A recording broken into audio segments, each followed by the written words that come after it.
మాత్రం నిజం. నువ్వంటే నాకెంత ఇష్టం అంటే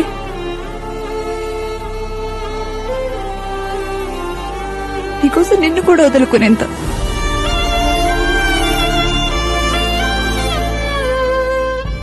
నిన్ను ప్రేమించే అమ్మాయి నీకోసం ఏడిస్తే చాలన్నావు.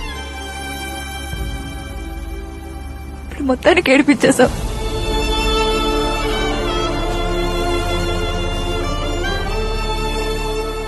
థ్యాంక్స్. ఫ్రెండ్ మహాబారు. ప్రేమించిన అమ్మాయి కంటే ఎక్కువ. చిన్నప్పుడు నీకు అమ్మ ఎక్కువ ఇష్టం, నాన్న ఎక్కువ ఇష్టం అని అడిగితే కాసేపు ఆలోచించుకుని అమ్మ అని చెప్పేవాడిని. ఇప్పుడు నువ్వు అడిగిన దానికి ఆలోచించక్కర్లేదు మా. వాడికంటే నాకు ఏది ఎక్కువ కాదు.